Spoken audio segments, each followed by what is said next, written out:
Good morning students, कैसे हैं आप सब। आज हम कक्षा 7वीं की हिंदी व्याकरण पाठ 10 पाठ का नाम है कारक। बच्चों, पाठ हम ये कारक पढ़ चुके हैं। उसके बाद आज हम करेंगे इस पाठ के अभ्यास, जिसमें हमें सबसे पहले क्या दिया जाता है, बहुविकल्पिक प्रश्न, जिसमें 4 ऑप्शन होते हैं। जो सही होता है उस पर सही का चिन्ह लगाना होता है।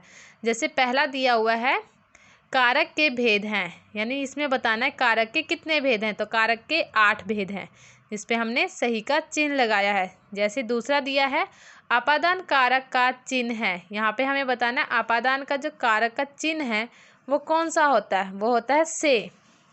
तो हमने इस पे भी सही का चिन्ह लगाया है। ऐसे आपके बहुविकल्पिक प्रश्न है 1 से लेके 7 तक।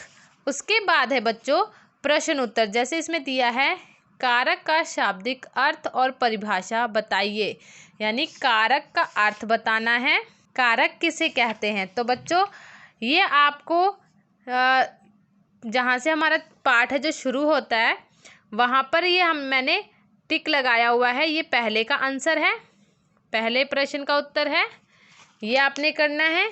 उसके बाद दूसरा प्रश्न दिया है कारक के कितने भेद हैं, सभी भेदों के नाम लिखिए।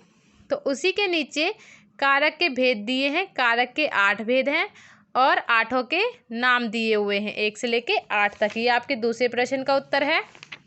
उसके बाद तीसरा प्रश्न दिया है कर्म कारक किसे कहते हैं, उदाहरण सहित लिखिए।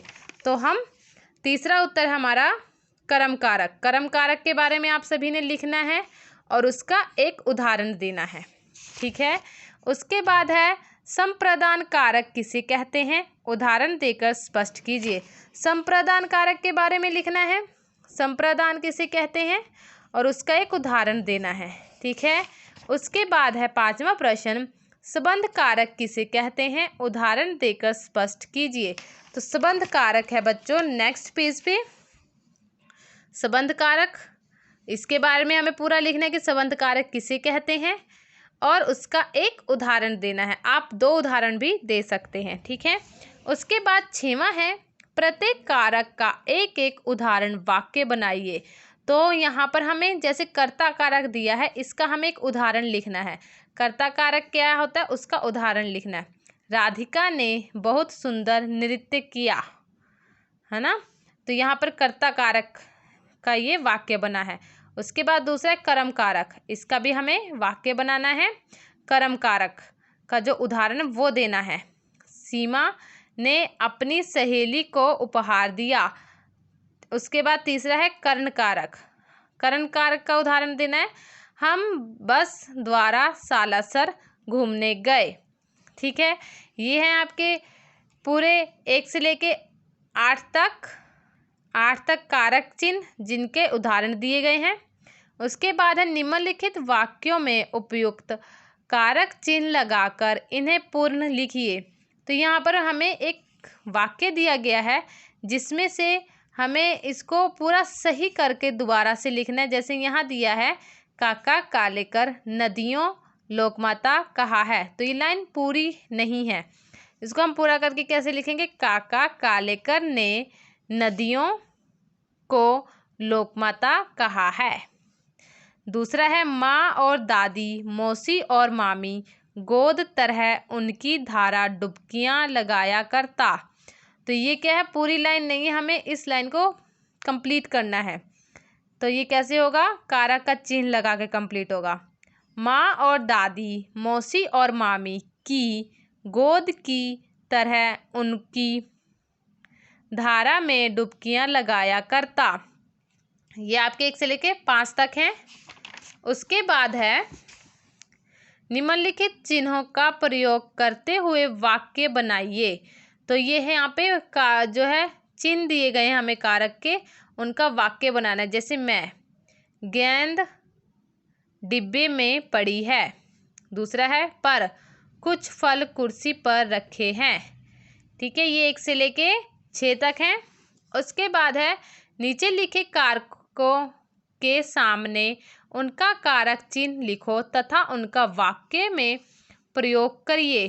जैसे यहाँ पे कर्ता का चिन्ह है ने, तो इसका क्या वाक्य बनेगा, राम ने काम किया।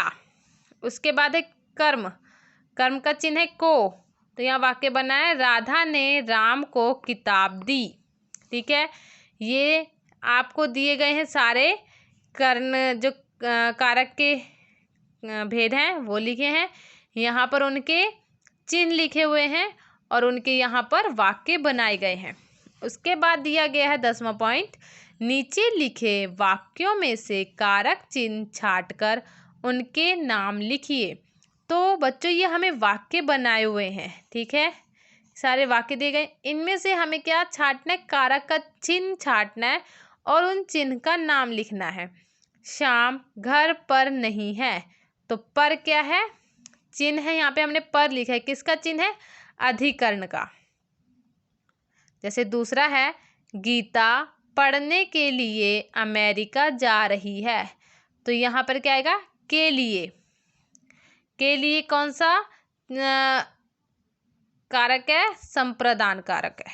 ठीक है, ये आपके 1 से लेकर 6 तक है। उसके बाद है 11वां पॉइंट, निम्नलिखित वाक्यों में मोटे छपे अंशों में कारक बताइए। जो मोटे छपे अक्षर हैं बच्चों, उनमें से कारक छांट के उनके नाम लिखने। जैसे भिखारियों को भोजन दीजिए, तो भिखारियों को क्या है, हमारे जो कारक है उसका चिन्ह है, कौन से कारक का चिन्ह है, संप्रदान कारक का चिन्ह है, वो मैंने लिखा हुआ है। ये आपके 1 से लेकर 5 तक है। उसके बाद है 12वां पॉइंट, को प्रसर्ग का प्रयोग कर्म कारक और संप्रदान कारक के रूप में दीजिए। तो यहाँ पर को लिखा है कर्म कारक में, हमें जो को दिया है वो इस तरीके से लिखना है जो कर्म कारक के बारे में बताए। जैसे माता जी ने राम को बुलाया, यहाँ पर कर्म हुआ है, माता जी ने राम को बुलाया है। ऐसी दूसरा है को संप्रदान कारक, इसमें दिया है, वाक्य बनेगा इसका, मैंने गरीबों को खाना खिलाया। उसके बाद है से प्रसर्ग का प्रयोग कर्ण कारक और अपादान कारक के रूप में दीजिए। से कर्ण कारक का वाक्य बनाना है, रवि गेंद से खेलता है। दूसरा से है अपादान कारक का बनाना है हमें वाक्य, सवार ऊंट से गिर गया। उसके बाद है 13 पॉइंट, निम्नलिखित वाक्यों के रिक्त स्थानों की पूर्ति उपयुक्त प्रसर्ग से कीजिए। तो हमें ये रिक्त स्थान दिए गए हैं बच्चों, इन पे हमें रिक्त स्थान क्या है, भरने हैं। जैसे लक्ष्मण डैश मेघनाथ डैश मारा था, तो क्या आएगा, लक्ष्मण ने मेघनाथ को मारा था। ठीक है, ये आपके दिए गए हैं आपको रिक्त स्थान सारे। ये आप सभी ने, जो हमारा ये चैप्टर है यहाँ पर ख़त्म होता है। आप सभी ने इसको अच्छे से पेंसिल से सुंदर हैंडराइटिंग में लिखना है और याद करना है। मैं लाइव क्लास में किसी भी बच्चे से कुछ भी सुन सकती हूँ। ठीक है, thank you, have a nice day.